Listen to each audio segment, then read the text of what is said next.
Oh, also the Chaos Emeralds are just nicely perched here.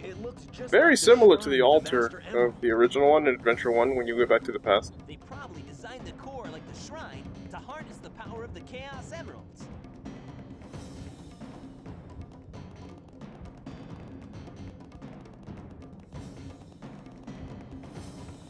All of you ungrateful Interesting. humans who took everything away from me will feel This never comes into play ever again, by the way. Oh no, pictures! The picture they always use of fucking Gerald is so disturbing. Ah, yes, the true ultimate life form. Yeah!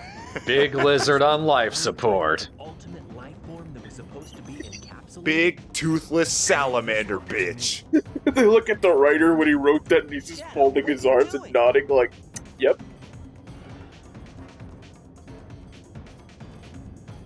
Big brother? I'll take care of this while you run I have to kill my brother. Little brother? But you're so huge. Who said you could come out of your room?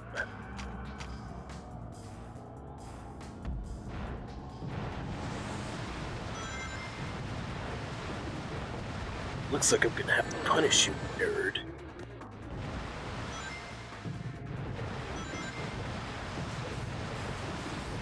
So the way you fight the bio lizard is you let it move around for a bit, and then it gets affected by its asthma.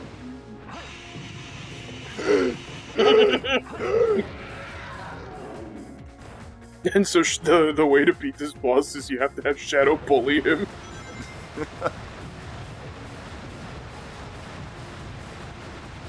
Oh, and also you have to be careful when when you're about to jump over the little gaps, because if one of them sends you all the way to a death. And sometimes it's hard to see when you're like avoiding a lot of things. So you can accidentally die and lose like a run because of this. Not a speed run, I just mean a run in general.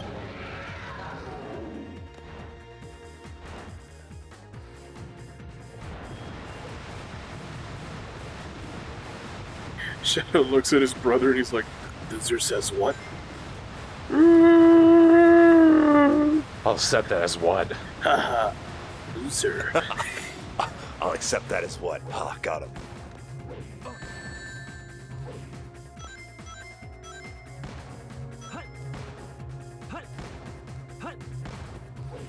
What if Shadow just defeated him by giving him a noogie, or throwing him in a locker, or stealing his, like, games?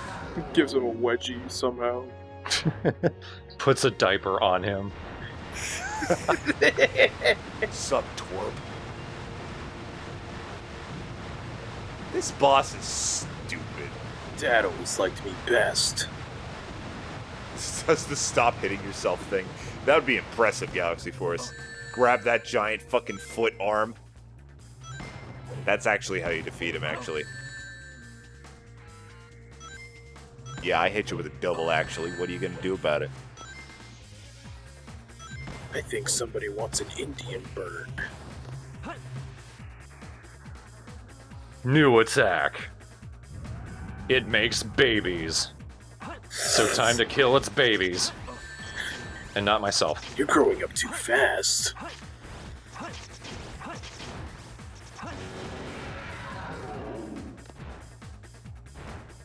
Yeah, the lizard sounds like a tiger. That was my nickname for him, Tiger.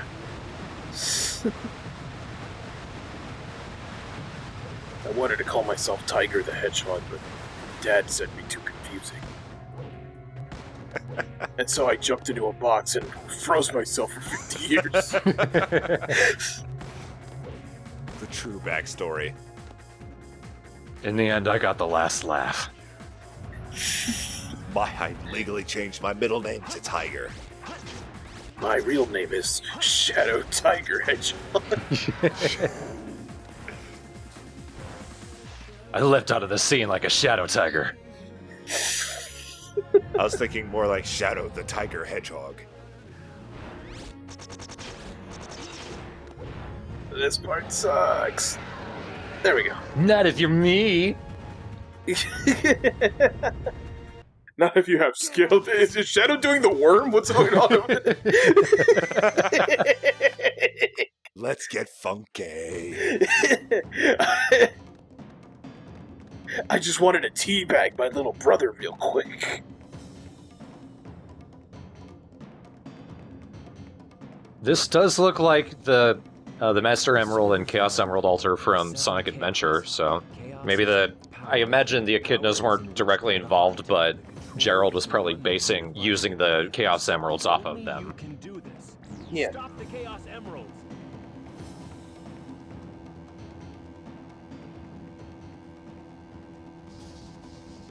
And I think he quoted Tikal from the first game too. Yep.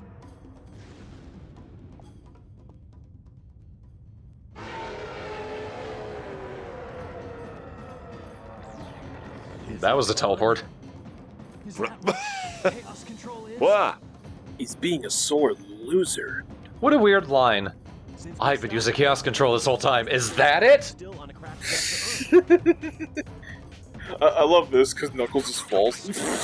Plop. Ow, my head.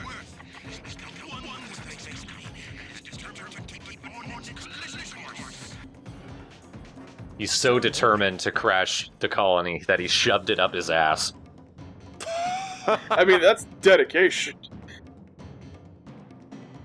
I'm surprised they didn't hear the pop.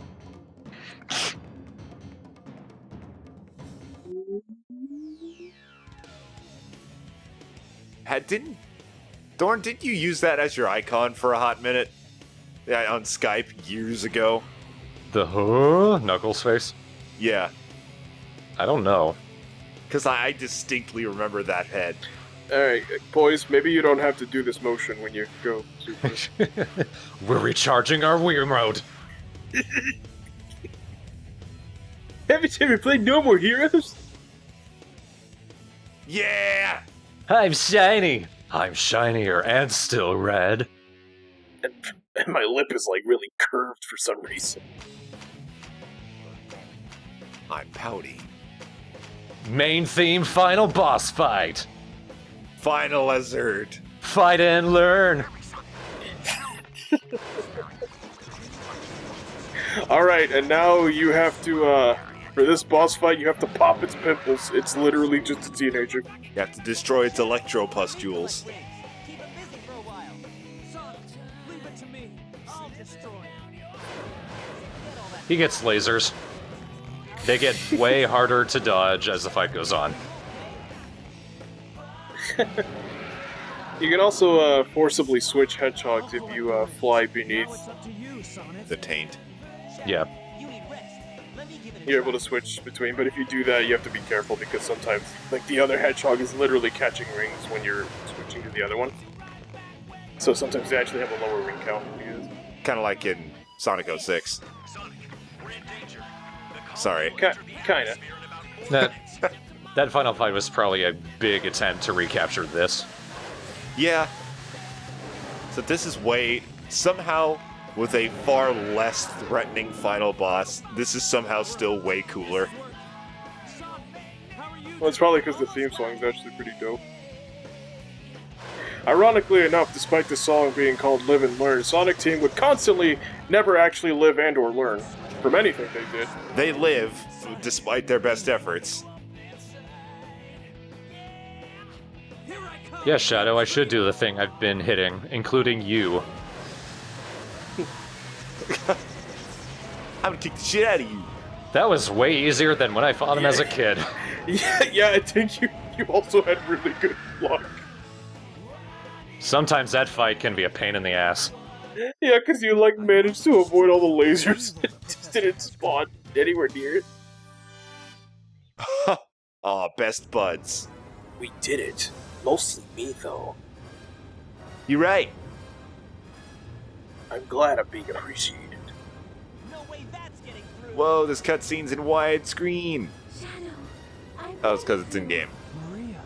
I also like how Shadow is using his boots. Oh, yeah. Unnecessary when you're super. It helps a little bit. It's like when you're hungry and you eat when you're not hungry and you eat the snack anyway.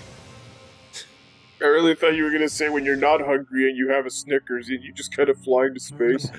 This is what you want, Yeah. right? Like this. This is my promise. Ah. I made to you. At least I'll land in a jungle where I can kiss a snake. And tell it I love it. So that it may discover itself. Or whatever the fuck we were talking about. I don't know. If I find and kiss a snake, I'll finally be gay. Oh, I thought they just started hardcore making out.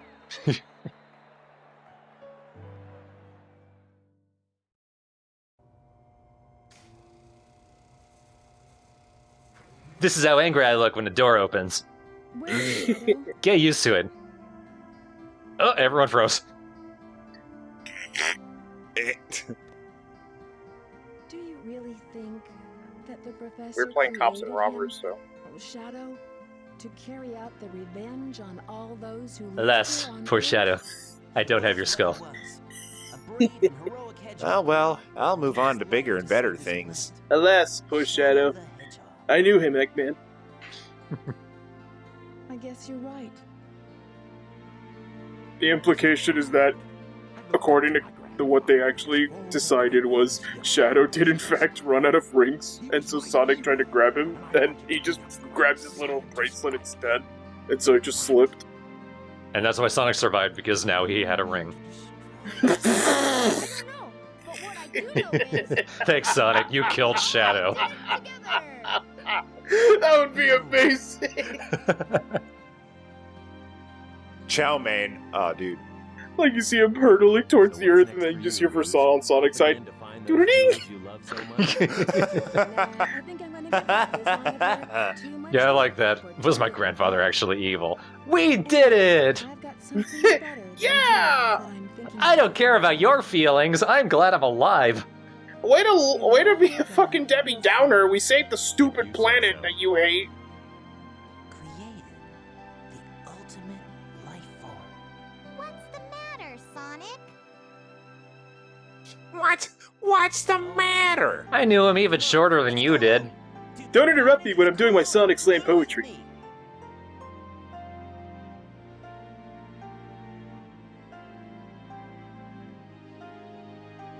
Sayonara, Shadow.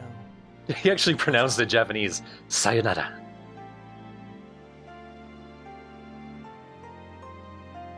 Bye, player. He said to Shadow, bye, player. Stay cool, player.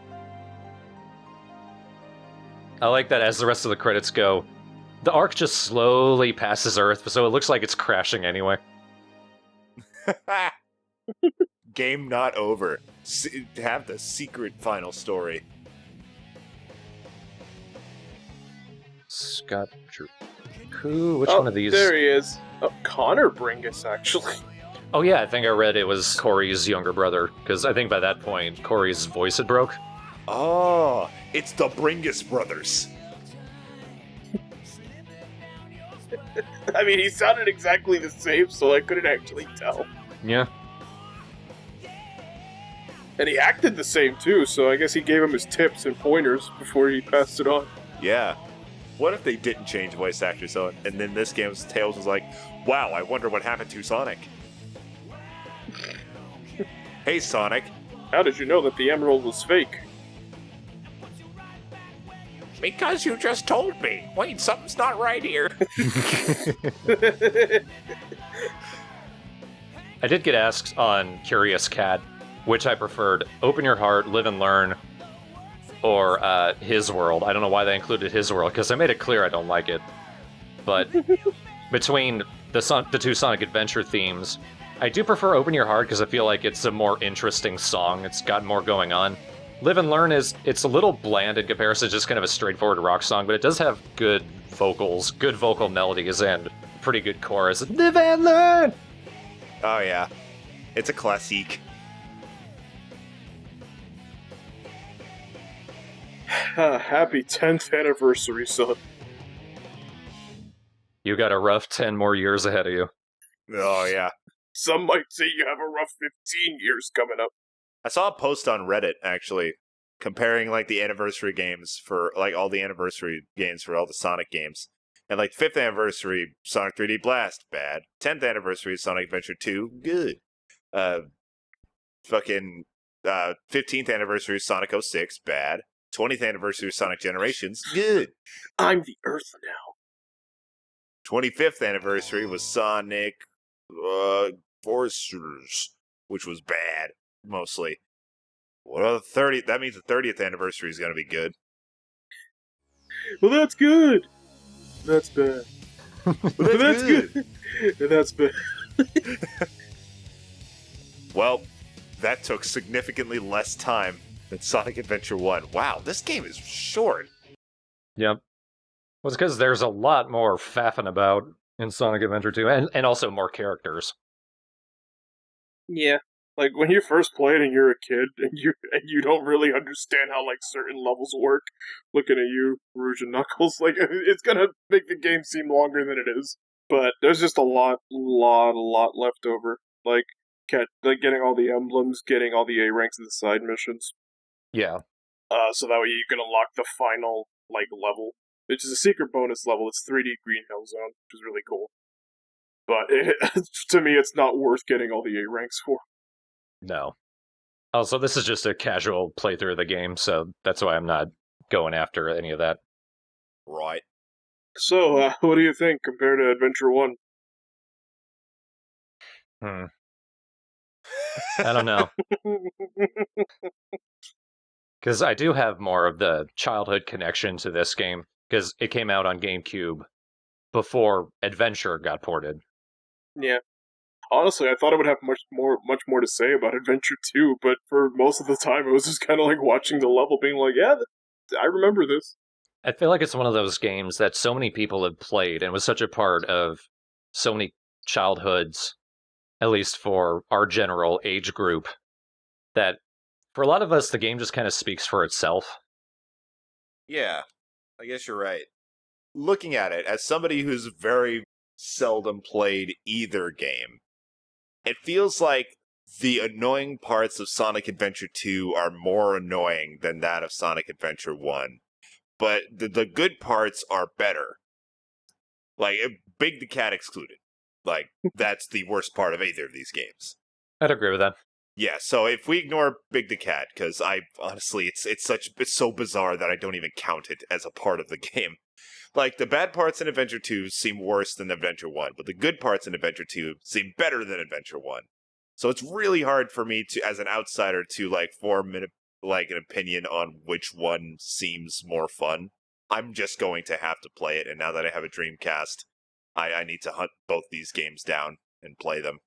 I mean, I have Adventure 2 on Steam, but... Yeah, and but there's no reason to buy the Battle DLC, because it was like $2.50 for stuff that I wouldn't pay $1 for. Well, maybe when they get to the day where they can start doing, like, loot crates or whatever for, like, Steam digital DLCs, maybe you might get one in, like, box number 2. Boy, howdy, I'll have to stream the game all over again. I think that's called the Humble Bundle, Yoshi.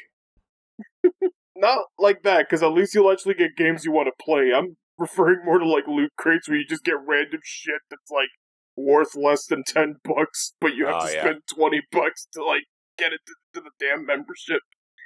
Thinking about it, I think Sonic Adventure 2 has the better story. Oh, God, yeah. Because Sonic Adventure 1 gets way too bogged down in having all these extra characters. So few of them have anything to do with the actual plot. Like, Big is utterly incidental. And Knuckles, despite having the most connection to the Master Emerald and Chaos, doesn't get involved that much. It's just a lot of running around. And one of them literally dies at the end of his story. Yeah, well, that's a good self-contained story. That kind of should have been its own thing. Yeah, at least he knew when to check out. Yeah. But Sonic Adventure 2, everyone is involved in one particular story from the get-go, more or less. The Dark story is a little drawn out because they're so much the instigators of everything happening. But looking back, yeah, I do actually mostly like Shadow. with the direction his character went, which they relied so much on the mopiness and the edginess, they kind of forgot he actually had some guts when he first showed up. Like, if you look at his picture right now, he's got this frowny thing. He had a bit more of an impish smirk to his personality, and he had some levels to him. He had a little bit of smugness to him, like he knew what he was about. Like he was completely aware of what he was doing. Yeah, they weren't going to bring him back, but then he was too popular, so they ass-pulled something for Sonic Heroes. I mean, I'm not gonna act like, oh yeah, it's incredible characterization. Like the best written Sonic character ever. But like, they had enough, I feel like, for the groundwork to like keep that going. And I think Sonic Heroes, for the most part, kind of kept that side of him. And then Shadow the Hedgehog came out and just torpedoed everything. Shadow the Hedgehog torpedoed a lot about the whole franchise. Yeah. Shadow was a torpedo, Sonic 06 was the sinking. Rouge, I can take her leave, more or less. Early on, they kind of don't know what to do with her. She is just, we need a sixth character, so we just kind of contrived a bunch of things. And also, we really need to tap into the horny teenager market, because they're the ones growing up right along with us.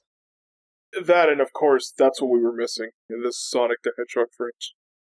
She's grown on me, as I said when her level came out. Especially in this game, she is relatively cool. But, like, everything after this, she does nothing. Waypoint made a good point about Shadow, and that, like most Sonic characters, he's a walking pile of wasted opportunities. Rouge is kind of like that. There is potential there, but I feel like it was wrong-headed from the get-go. Yeah.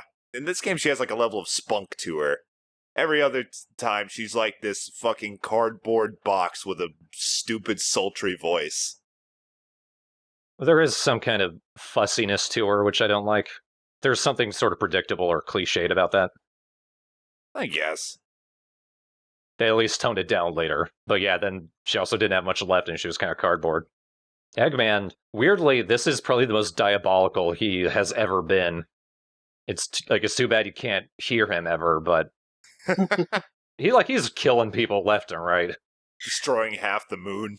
Like, yeah, this is definitely Eggman, like, the most dangerous and, like, honestly threatening he's ever been. Yeah, and that voice, dude. He almost actually killed Sonic. Yeah. He almost shot Amy. Twice. And of course, that evil snarl that he has. It's so cool. And the gambit he pulled off on Tails. Where it was just like, how'd you know the emerald was fake? Because you just told me, idiot. Even as a kid, I was like, damn, that was good. The voice delivery with him, too, is so much better than in Adventure 1, because in Adventure 1, he was, like, so over the top, like, fool, I'm Dr. Robotnik! And in this one, he's so much more reserved, and it's so much more threatening. It is funny, because Shadow the Hedgehog, the game, tried so hard to be dark and edgy, whereas this game, it is darker and edgier than Sonic Adventure, but it doesn't draw so much attention to itself, so it actually manages to be more mature and interesting. Yeah. I always feel that you're going to be more successful in something where you're not trying very hard. And in Shadow the Hedgehog, they were trying very hard. As for Tails' arc, he didn't have one in this game. No. He was just there. Yeah. It was the Eggman equivalent. I mean, they had like one line during that fight when Sonic gets shot through the tube, and he's like, Sonic, for the first time ever, actually gave me a compliment. I can't fucking believe, like, that's basically what he had amounted to. That's sad. But it's like, it kind of came out of nowhere, because it's like, I thought you were past that, kid. Like, what are you talking? And both Knuckles and Rouge's levels suck. Yeah, they're just dookie. Some people like the treasure hunting aspect. Honestly, I do think they can work with a lot of reworking into it, but yeah, I think it's pretty clear that they're never going to revisit that playstyle again. Yeah, that brings me to another thing. The structure of Adventure 1 seems better than Adventure 2, because you play as Sonic and Shadow, the speed characters, so little it feels, especially Shadow. And with Sonic, in Adventure 2, Sonic's campaign is the longest, and you play all of his levels in a row. So it's like, yeah, I'm playing as Sonic for a long time, it's great. And even then there's Tails, whose levels were pretty much like Sonic's. And fucking, it was cool. because there's like such a rush of adrenaline because you're doing it the entire time, and you don't have to like trudge your way through the shit to make it to the levels that you want to play. No, you do have to do a bit of puzzle solving, though. Which are always the worst parts. The hub I didn't like. I should have brought that up. I didn't like the hub levels in Adventure 1. I thought they looked annoying and confusing, and I honestly don't know how you navigated them so quickly. Because we played these games when we were kids. Probably. Well, that, like, I personally don't mind the hub stuff, so I kind of like it a little bit. But I would agree that, like, I do like it a little more in Adventure 2, where it just goes to the next level as soon as you finish a level. I think how much it zigzagged between characters and the playstyles did disrupt the momentum a little too much, because we kept constantly jumping back to Knuckles in the middle of who gives a fuck anywhere. And he has nothing to do with anything that's happening. It's not until after like his third level that he actually becomes a part of the main plot. I'm gonna get a screen cap of when the level starts for Pumpkin Hill, and I'm just gonna edit it to say who gives a fuck here. Like, oh yeah, here Who we gives are. a fuck anywhere? USA. Plus, the cutscenes are much more charming in Adventure 2. Like, they look like a lot more... Like, it's an advancement in technology, of course, but it looks like they just have a lot more care put into them. As much care as you could put in. That's because there's actual motion capture going on. Yeah. It's awful, but there is actually stuff in there. The others, it's these stock animations all the time. And the cutscenes aren't running at like 5 frames per second. Yeah. It just makes me wonder, like, thinking back, so like, Sonic, Knuckles, Eggman, these guys are gonna be playable. You look at Sonic and Eggman and you go, okay, but then you think about Knuckles and it's like, was he really so top priority, though? Because, like, he didn't have much involvement in the whole thing. I think it was just the case they wanted those 3 different playstyles. Yeah, honestly, I think that's really what it came down to. It kind of makes me wish that they were like, think it through a little more. Document design draft 2. I think his levels would have been fine if they kept the original radar where you could see the other ones as you passed by. Especially with how big the levels get. Absolutely. I have no idea why they decided to change that. I guess they wanted to make them more challenging, but what they ended up doing was making them more frustrating. And that's a fine line to cross. It does really drive home just how dated the character animations are in the cutscenes. Yeah. I mean, neither of the cutscenes look good. It's just Adventure 2 is such a step up from Adventure 1 that it gives it its own charm. Plus, just the way that things are at the time, in-game cutscenes are they're not what they are today. And having a whole bunch of in-game cutscenes that look like this, in 2001 or 2000, I forget, whatever year Sonic Adventure 2 initially came out on the Dreamcast, it's got charm. It's a goofy, awkward charm. And at Waypoint bringing up Knuckles and Rouge's levels again. I like their play styles. It's the treasure hunting part that's frustrating. So yeah, if they had them doing something else other than just finding these 3 things all the time, I think they could have been much more fun to play. Yeah, I mentioned it in the Hero story that Knuckles is always my favorite character to play as in any Sonic game, whether it be Sonic 2 or 3 or Sonic Mania or even Sonic R. Like, him flying and climbing shit is always great. You have to try very hard to make playing as Knuckles not fun. Because he is always a satisfying character to play. But having him just fly around this big bowl is just not fun. Put him in a level.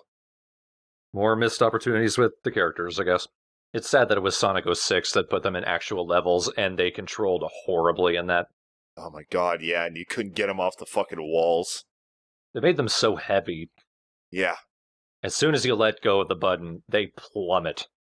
So, I think we can wrap up. I think, final thoughts. Yeah, it's not a great game. It's pretty ridiculous. It's probably not even a good game. But I think, like with a lot of Sonic's games, when it comes down to it, aside from like the early Genesis games, right, I think hold up pretty well.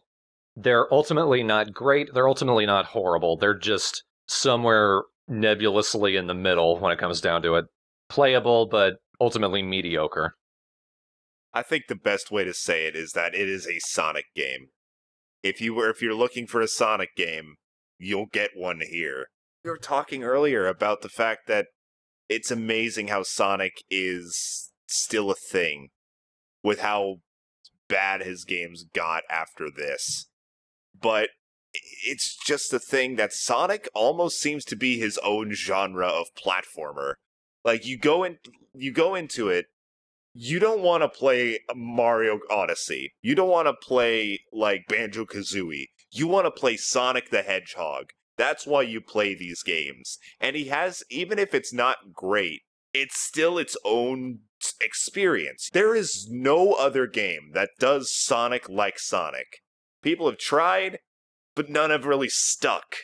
There's not really, like, a spiritual successor to a Sonic game. Finding a platformer where you run fast, and it's based around being fast, there's not a lot of games like that. Freedom Planet, actually, yeah, that's an example. Freedom Planet is a game that does that, but no, there's not many, is my point. Yeah. Even then, you play Freedom Planet because you want to play a Sonic game, let's be real. Even if they're not well-made games, even if they're flawed beyond belief, they're Sonic games, and you will enjoy yourself if you enjoy Sonic games. You can look past it, and you can just enjoy what it is. I'd say that's fair. But there, even within that little subgenre that he's created for himself, there is a breadth of quality. Yeah, in terms of polish, it all comes down to a lack of polish, I think. Because the controls are awkward, the gameplay's weird, the cutscenes are weird. Imagine if Sonic had, like, the classic Nintendo polish on it. It would be a completely different thing. I don't know if it'd be good because, like, Sonic is not an easy game to develop for, I don't think. Because the speed aspect, combining it with platforming, is just... It's just not something that other people do. Mm-hmm. So there's not much building upon it that could be done outside of Sonic Team. I think ultimately what it comes down to is 06 was a game that had no care in it. Adventure 2 is a game you could tell they cared. Oh, absolutely. And even then, even on a basic quality point, Sonic 06 is still, like, multiple times worse than this. Like, I never liked anybody who's... that's a bit... I never liked anybody who had this opinion. Fuck you. No, I never liked the thought that Sonic games were always bad, and all 3D Sonic games are as bad as Sonic 06. That's bullshit. Like, Sonic 06 is a complete fucking broken disaster of a game. There are a few games, let alone Sonic games, that are that bad. Like, at full released games, it is a small subset of modern AAA, if you will, games that are that terrible. Sonic Adventure 2 is not even close to that bad.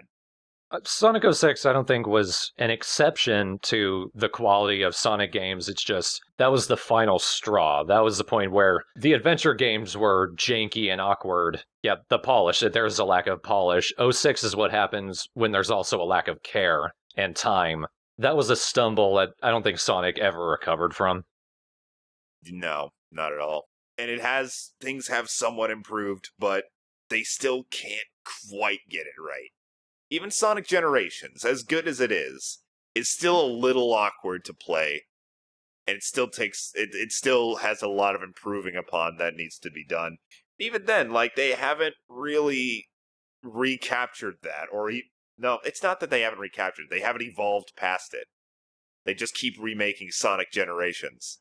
That's why people don't like Forces. It's a competent game. Someone even say it's an okay game. It's just, we're getting tired of this same formula. We need to evolve. Also, quick side note, Gregory House asked what I thought about the soundtrack. I prefer the first Adventure soundtrack because I feel like it had more variety. Adventure 2 is a little more homogenous. That's partially because all the characters, they're not all going through the same levels, so their specific levels are more attuned to their musical motifs. But there is still some good stuff in there. Each character kind of has their own genre of music. Yeah. Jacob, Yoshi, your final thoughts of the game? I think I pretty much said everything that I need to say.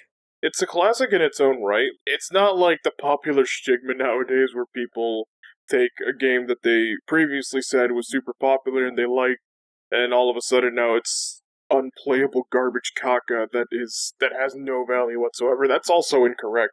Switching from one extreme to another doesn't really work out. For me, it's an alright game. I see that and Adventure 1 in the same kind of league where it's like, yeah, for its time, it was awesome. Now it's dated, but I'm not expecting old games to hold up well. Of course they're dated. Practically every game you play starts with, oh yeah, this game was made in 98, so I'm not gonna, hold it against it or anything. It's a perfectly fine, functional game. Yeah, there's a lot of issues every now and then with, some gameplay, the homing attack doesn't line up sometimes. Sometimes when you use the lightspeed dash through the rings, you might fucking miss or fall. Happens every now and then. Some of the gameplay for the Knuckles and Tails and Eggmans and Rouges, they might not be the best, and arguably, unanimously, it seems like most people seems to think that the action stages are the best, and I agree.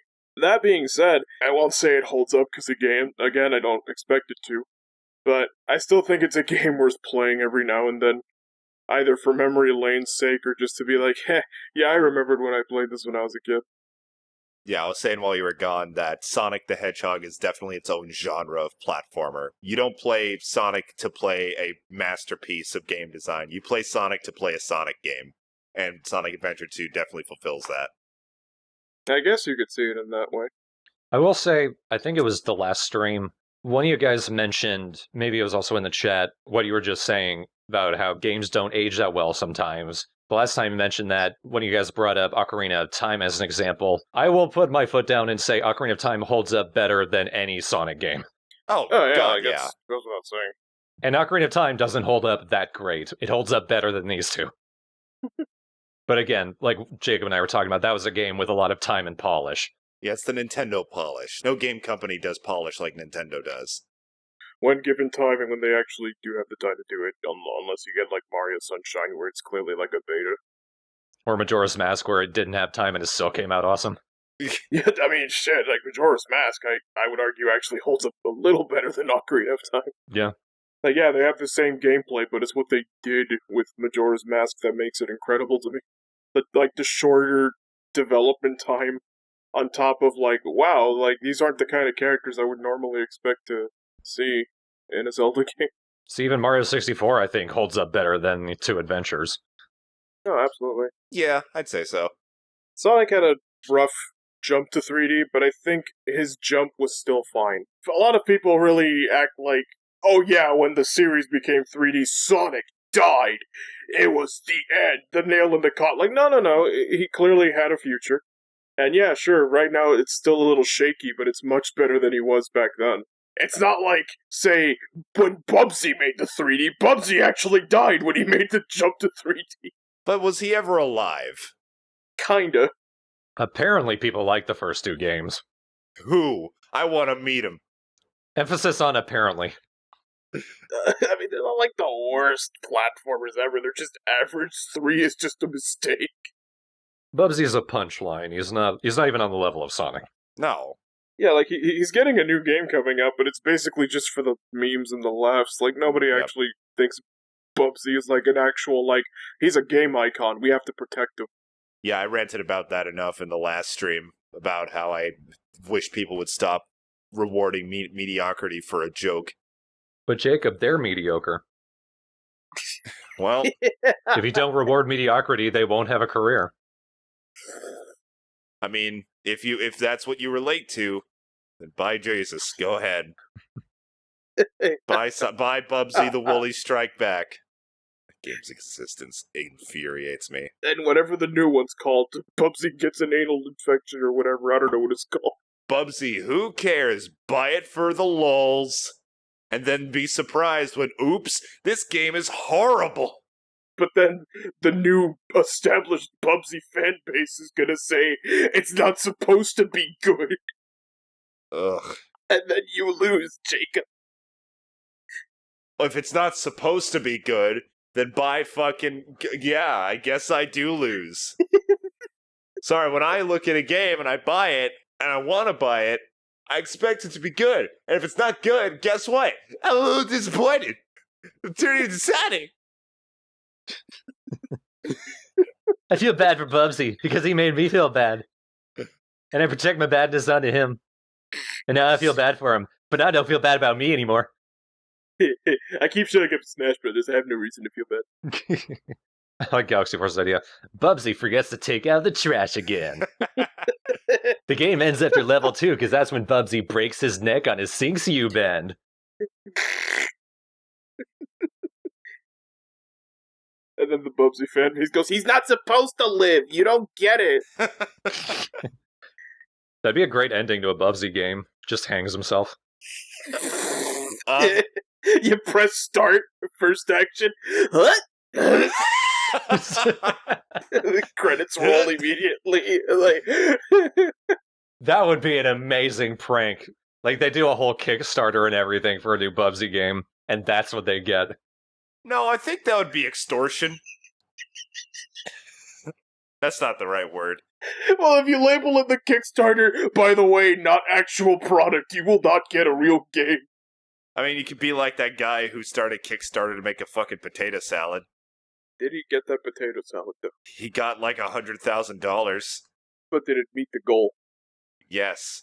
The goal was like $5. Where do we go from there? I'm trying to, because all I can think of right now is like, which other franchise actually died when they went 3D? Oh, Earthworm Jim. Oh, yeah. Oh, God, Earthworm Jim 3D. I forgot about that. I mean, fuck Doug TeNapel anyway. Every time I think about him, I laugh. Doug TeNapel. Yeah, because I went to one of his streams once, and he said something that every time I hear, I fucking die. Okay. Now, if he's your hero or whatever, I don't care, but it's just, I have no opinion on the guy, but, he was doing a stream once, and I was only there because, he was interviewing the guy who does, A Fox in Space, and I genuinely, I'm interested in what he does, because he animates it, and he does the whole thing by himself. And so Dr. Naples is talking at one point, he's talking about how, like, he's talking about addiction. He was talking about, like, a documentary he saw. And so he was talking about how he had one, and, I'm listening, and I'm like, oh, well, if he had that at one point, it must have been, like, something very terrible, and, I genuinely empathize. And so he goes, yeah, I used to have, like, a porno addiction. And I'll go, oh, that's interesting. And he's like, yeah, I used to have, like, a porno addiction. And so, like, I would, like, get really excited about, like, just thinking about watching my favorite movie that I would get explosive diarrhea. And so, like, when he said that, I started laughing.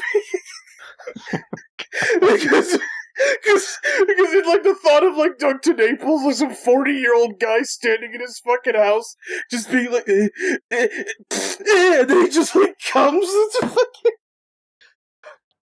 This is so stupid! Don't make fun of his diarrhea jizz. Why would you admit that to the live stream? Make fun of it all you want. He's like a career homophobe. Fuck him. But still, that's funny. Why would you admit that to, like, 500 people listening and, like, wow, I can't believe I learned this fact about you. I didn't need to know any of that. Galaxy Force. Doug TeNapel, he's a creator of a lot of things. Earthworm Jim, he did The Neverhood. If you saw, was a Cat Scratch on Nickelodeon. He's done a lot of things, and he's like a massive homophobe. He's very Christian, which can be exclusive from homophobia, but he's one of those Christians. Like, I'm not gonna lie, the first time I heard him say that, I laughed for 30 minutes straight. And I felt like an asshole, but then I didn't feel bad. Because, like, addiction is a serious problem. It's just that the addiction that he specifically had was just so specific and ridiculous that he admitted it after going over this long speech. It's a very out there symptom of his addiction. Yeah, and, like, not only that, but after going over, like, a long speech about, like, he got political, like, and that's always fun. Mm. So it was just like, this is a good contrast to everything you just said. Yeah, you got quite a catch, Dakota. Sometimes I'll just be doing nothing, and then I think about that, I just burst out in the laughter. You'll never look at porn again. That's not true. I've looked at porn thousands of times after that. I mean, you won't get explosive diarrhea, but you will laugh constantly. That is true. Porn has been destroyed for me now. It's supposed to be arousing, but now it's hilarious. Most porn is, honestly. I mean, when it starts getting to the point where you have to fuck a shoe, it's like, okay, you don't even care anymore. Like, not even a shoe fetish. That's just they've run out of ideas. I'm pretty sure that was that was just what the porn video was. It was just like, all right, it was like their idea of lesbian porn. It's like, okay, you two are gonna fuck a shoe. It's like, all right, fine, go. I'm sure somebody's into that. I don't know why we're talking about this during the Sonic Adventure 2 stream. Keep the recording going. We need material. All right. And they asked the director, do we dirty talk the shoe?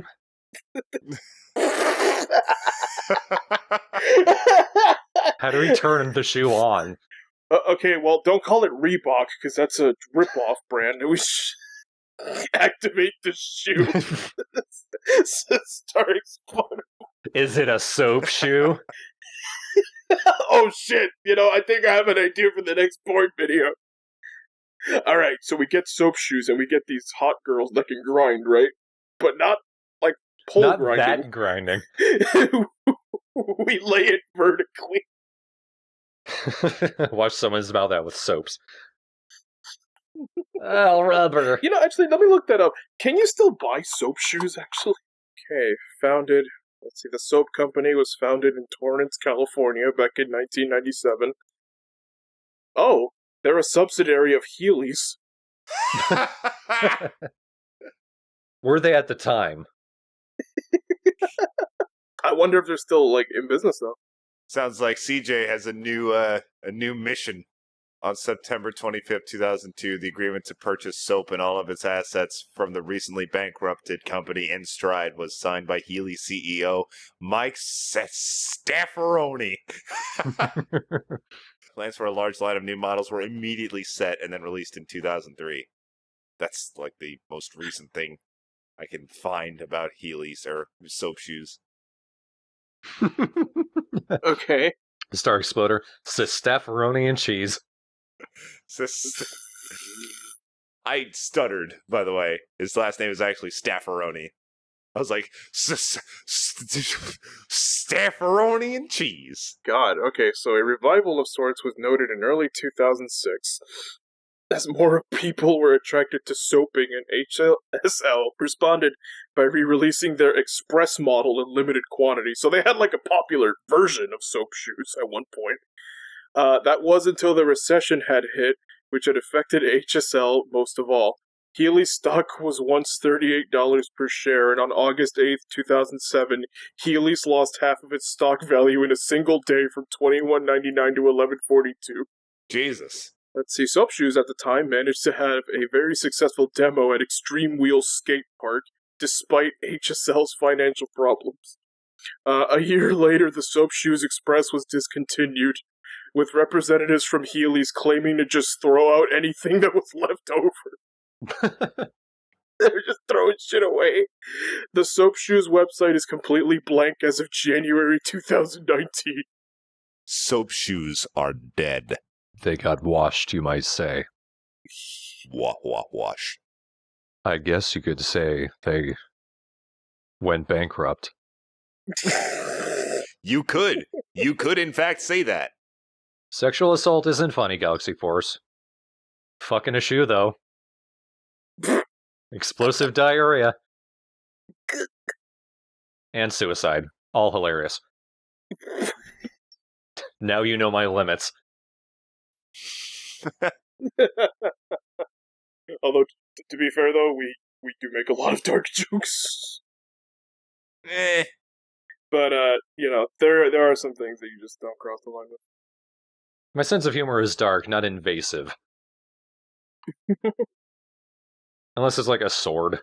I feel like it's a case of you could make a good joke out of any topic, but none of us, or any of you, can.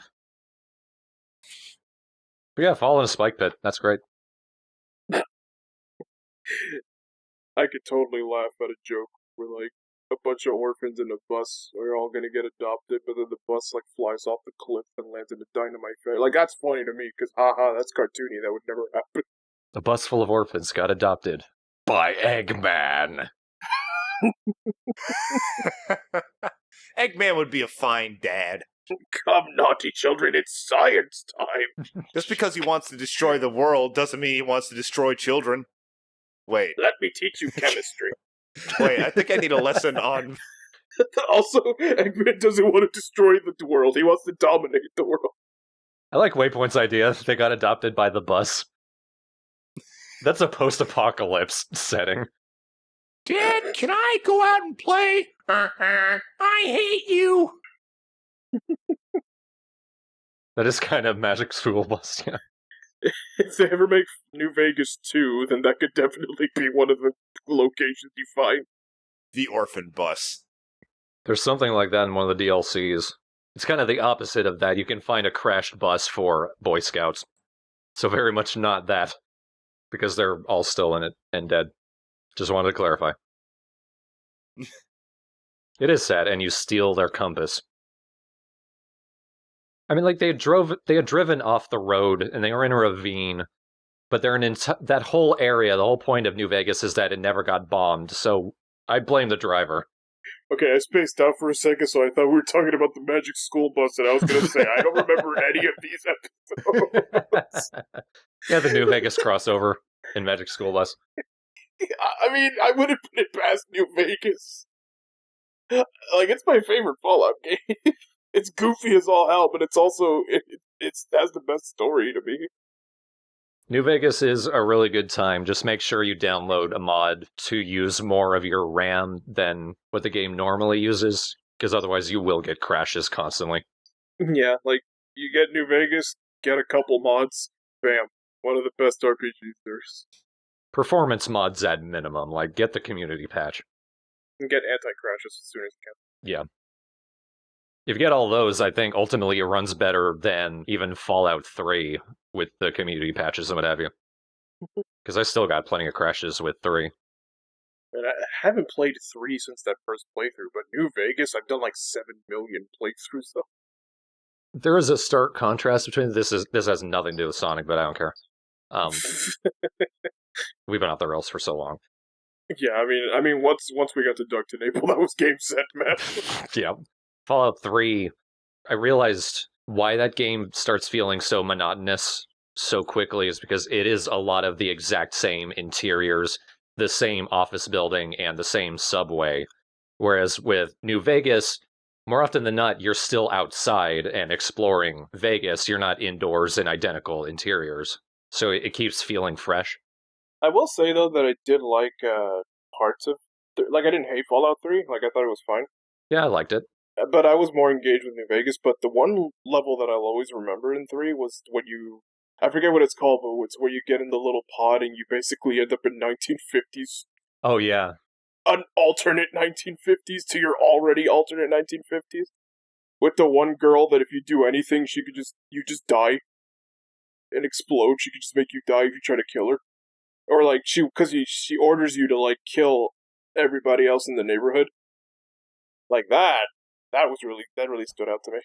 But then if you break the simulation, she keeps alternating between her child voice and her real old scientist voice. Yeah. I never played Fallout 4. I wanted to, but then I just kept hearing like not great things about it. I liked it. But yeah, it's like it seems like I mean I'd rather play that over 76. Oh yeah. 76 isn't even a game, unfortunately. Fallout 4 overall is kind of a low point in a lot of ways. It's still plenty fun to play, though. That up until Fallout 76, that was kind of the MO for Bethesda's in-house developed games. They're janky and ultimately not very good, but you can play them for days on end.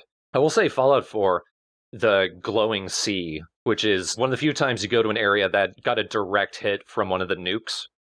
It's highly rated, it's all yellow and gross and creepy as hell, and you're kind of on a timer while you're out there. That's a really cool set piece. Yeah, I got to that part in Fallout 4. I haven't beaten it yet. And I'm one of those people one of those pieces of shit, one of those people who should die, who really like Fallout 4. I liked it too. Jesus Christ, Jacob. Well, I like it more than the other Fallout games. And I always start arguments when I talk about Fallout New Vegas, so I'm going to, like, avoid that and just say, I like Fallout 4. Game's pretty. Game's fun. Good gun. Shoot good. Customization. I guess the thing that makes me go, I don't know, is because I like playing characters when I do, like, my Vegas runs. Yeah. And, like, I don't like dialogue options. It's just, like, 4 things that are just like, oh, well, there's, like, no variety. That's totally understandable, but I like to shoot. And I like to look good, and I can do those 2 things in Fallout 4. So that's what you want. Buy and play Fallout 4. You'll do that competently enough. You shoot good, you look good. I'm sure that if they ever get to a Fallout 5, which, I mean, I don't think it's a good idea to announce a 5 now with 76. Give it time. Yeah, Let it pass. like a stone. Like a horrible kidney stone. Give it time. And then when you really think you're ready for Fallout 5, like, just tell everybody that it's a fucking RPG, because that's all people want. Just show promise, show that it's not gonna be a goddamn horrendous train wreck, and then I'll believe you. If it just turns out to be another Fallout 4, then fine. At least I can say Fallout 4 is a game. At least it'll be an improvement over 76. I feel like 76 was a breaking point for a lot of people, because it has all of the same broken and incomplete things about all the other Fallout games. It just has none of the good stuff, too. Mm-hmm. And that just amplifies all the problems that they've never fixed and they just kept adding to. When do you think they'll port Skyrim to Skyrim? I think that might be Elder Scrolls 6. I will always be the guy that says, I don't get it, because Skyrim I feel like it's been ported to a reasonable amount of places. There have been a lot of games that have been ported to a whole lot of systems. It's just Skyrim is most notable because it's so recent and it was so popular already that it's very noticeable how much it's being ported to different systems. I don't know. A, the joke is getting old to me, and B, yeah, put Skyrim on Switch, make it HD, cool. That makes perfect sense to me. Or make it HD-er, rather. I think the issue came about when they did it, and then, like, the HD version was worse. Was it? Like, I remember that there was an issue with music and graphics with one of the remasters. And then, like, every HD port after that was, like, just basically using that. To the point to where it had to take, like, a community to just basically just mod the fucking music back to normal. Yeah, I think the problem is because Bethesda's noted for making buggy, awkward games, and Skyrim is being ported while still being broken, and it's never been fixed. And it just keeps getting broken in new, different, weirder ways. I don't know what it is. I couldn't get into Skyrim. Maybe it's the classic Bethesda way of this game is not interesting to look at. Like, the only Bethesda game I like looking at is Fallout 4, not including, like, the published games like Doom and Wolfenstein. Those games are gorgeous, but Fallout 4 is a beautiful game, and they really don't have many other games that I like looking at. Plus, the combat's, I've tried playing Skyrim several times, and I haven't gotten farther than, like, 5 hours. That's alright, Jacob. I mean, I don't think anybody's ever finished Skyrim either. Talk to CJ. CJ has finished Skyrim. What qualifies as finished? You beat the quest of the games, because I don't even do those. I just fuck around and just walk in and go wherever the hell I want.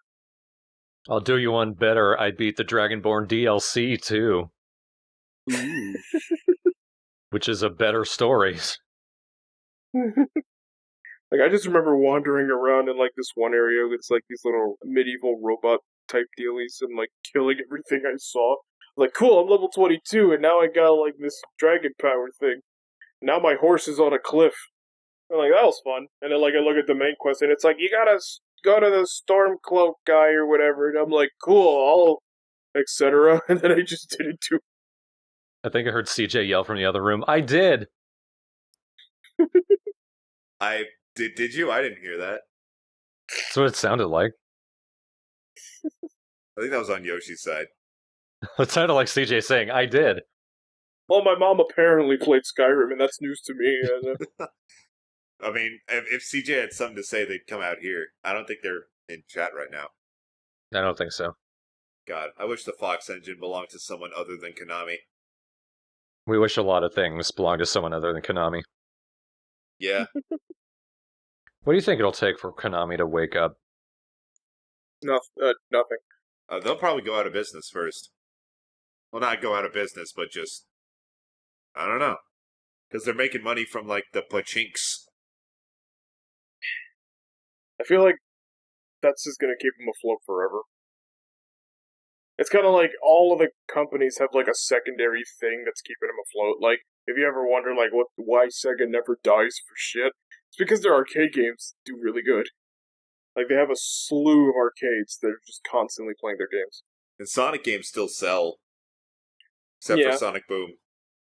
Well, yeah, but it's not like Sonic is like the only thing that's like helping Sega stay afloat. And in the case of Square Enix, well, right now, despite Kingdom Hearts 3, they're still bleeding money because they keep investing in fucking games and projects and shit that, have extremely long development cycles. Right. And so that ends up costing them more money to the point to where by the time the product comes out, they obviously aren't making their investment because they dumped way too much money in them. They're starting to show, like, signs of Konami-esque, where it's just like, I'm seeing a timer, you know? I was really interested in Final Fantasy 15 when the demo came out. When the game came out, I wasn't. Funnily enough, I actually did like a whole 180, where it was like, at first I was like, well, I want to play Final Fantasy 15 because it doesn't look anything like Final Fantasy. Then I got into Final Fantasy 14, and then I just started learning more and more about the classic Final Fantasies, and now it's like, yeah, I love the fact that it's a JRPG, and I like the fantasy aspect of it. It should never be modern. I still haven't played 9. Should I finally buckle down and give it a go? Because I bought it. I have it installed. Oh yeah, it's out on Switch, right? Uh, I know it recently came out on Switch, and I know 7's gonna come out on Switch, which is probably gonna be my first time playing it, honestly. yeah, mine too. I have it on Steam. 9. Okay, well, because I just remember watching one of the speedruns, I think it was during HDQ. I never really sit through Final Fantasy speedruns because they're long. This one was 9 hours. Somehow, for whatever reason, I was able to sit through 4 hours of it. I was oddly enough invested in it. That says something. I was able to sit through half of it. I have heard that Final Fantasy IX is one of the underrated ones. I hear it was underrated in the short run, but in the long run, anytime anyone mentions it, they talk about it being really good. I always heard people talk about 7 and 10, and I was like, well, what's up with 8? And some people talk about 8, and then they go, yeah, we don't talk about 8. And, like, it wasn't god-awful, but it was just like, not really what we were expecting after 7. 8 was the point where a lot of it became about romance. And that was the point where Final Fantasy became for girls. Ew! I wanted games more like 9 where I played a cat girl. Just don't make me have to date her. Cooties. Please. I'm sorry, fleas. Were we making fun of you? I don't know. I don't know. Sexism? Maybe I'm just mocking myself because that's the stupid shit I used to think. I hear there's more mechanical reasons that Final Fantasy VIII isn't great. I never got a good thorough review of Final Fantasy XIII, because that's one I know more from reputation than for, like, the particular reasons it was so bad. Like, by the time Spoonie got around to watching it, he had long stopped being interesting. And the first time he went through the Final Fantasy games, he was just playing a douchebag, but I was into that at the time. That man fell into an abyss and he never crawled. I would be interested in seeing a proper deconstruction of 13, though. If Pro Jared ever finishes his Final Fantasy series he seems to be doing. Which takes him like 2 years to get to a new one. Yeah, he hasn't made a new video in so long. At least that ones that aren't on his, like, Let's Play channel. Yeah. I'm glad he's around. He's one of those Let's Players I don't like. It's hard. He has to be playing a game that I'm really interested in. Like, his Super Smash Brothers playthroughs have been entertaining. He leaves a lot of dead air in, and it can be boring, and he plays a lot of RPGs, which can be boring. But he's on Normal Boots, the channel, a lot, and Madness is a phenomenal series. Have you watched it, Thorn? No. It's really entertaining. It's really nice to see, like, everybody discussing shit, even when PBG betrays the world. He would be the one, wouldn't he? I don't know. Spoilers for Madness, if anyone cares. They're doing GameCube Madness right now. It was Melee versus Animal Crossing in the losers bracket. Peanut Butter Gamer had spent the entire tournament bigging up Animal Crossing and voting for it, including in this episode. But in the end, he was like, I'm going to vote for Melee this time, and Animal Crossing would have won Wow. if it weren't for him. Because I thought it was a lock to vote for Animal Crossing, because he had voted for Animal Crossing every fucking time before then, and he stated that he doesn't like fighting games, including Melee. CJ was devastated. I like PBG. 1, he's also named Austin. He is. 2, he's one of those people who he's actually very smart and clearly pretending to be stupid, and that makes his stupid humor even funnier. Yeah. He's a good dude. He does tend to drag out some of his jokes. Yeah. Like when he gets in a jokingly ranty bit, you can expect that to go on for a few seconds. But he's got a cleverness to him that he hides from the surface pretty well. I'll give him a look anyway. I mean, it didn't stop everybody from trying to be a JonTron clone, so. And I don't mean just like video and review style, I mean mannerisms and the way he talks. It's infectious. It's also annoying. I'm still trying to shake it off. Anyone seen Scott the Woz? I fucking love Scott the Woz. Dorn, you should watch Scott the Woz. I think his sense of humor is very up your alley. I might give him a shot. Any particularly good videos I should look at? His video on video game controllers was the first one I watched, and I laughed way more often than I expected. Dude's younger than me, and that makes me mad. Very well spoken, very funny, and he makes unique. Like, he doesn't just do reviews. He just does videos on unique topics. Like last week, he did a video on instruction manuals. He did a 5-part video about WiiWare games. He did a fucking video where a basketball game took over the world. I didn't care for that too much, because I don't like it when reviewers try to add plot to their video. I never like that. Oh, that's some people's thing. I never care for it. I'm glad that's a thing that's kind of died. A little bit, yeah. I feel like only if your name is James Rolfe you can really pull it off, because, well, he's an actual filmmaker. I don't even like it when he does it, frankly. Another interesting video he made was a retrospective on games of the year, like what games typically won Game of the Year throughout the years. That was surprisingly interesting. He does sound like something I get into. Linkara still does a story. I still watch Linkara. I don't see it very often, though, which I appreciate. I almost never see any plots with his reviews. Like, he focuses on the comic. I like Linkara because he's kind of got our sense of humor in that he's going through the comic, he's talking about the plot. When he stops, it's not so much for a nitpick as more like a Mystery Science Theater-esque quip, and that's very much our sense of humor, so I like Linkara. Yeah. The only Linkara video I've seen is his video on the Doom comic. And that was good. That was pretty good. That was like probably 8 years ago by now. It helps that his quips are also clever. The Power Ranger retrospectives were pretty interesting, too. Well, I don't know about you guys, but I'm pretty tired. Yeah, I think it's about time. I think we've got no more rails to derail from. Thank you for watching the post-game discussion, which is 20% discussion about Sonic Adventure 2, 80% discussion about what the fuck. I have no idea if this is going to be worth putting up, but I guess we'll see when I get down to editing. At least a good chunk of it.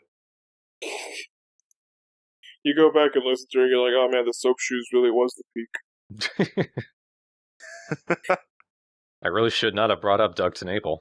That really was... Yeah, I mean, I agree with you and everything, and I looked it up while you were talking about it. I was like, oh, great. What a bastard. But, you know.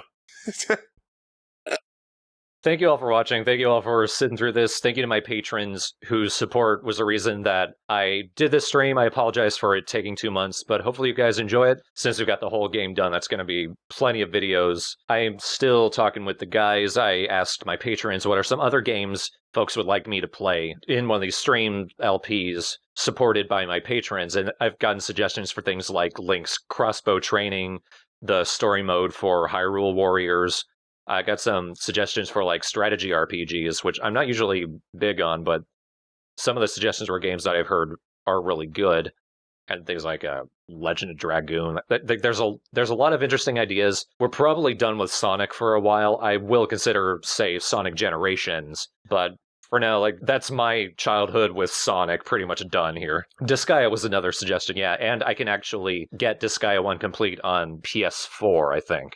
Maybe Nintendo Switch, one of them, but I could get my hands on that, no problem. So we've got a lot of ideas. I guess we'll decide at some point what will be the next one, but that will be for next month. Until then, thank you all for watching. Thank you guys for joining me once again. Of course. Anytime. And we'll see you all next time. Bye, everyone. See ya, everybody. Boy.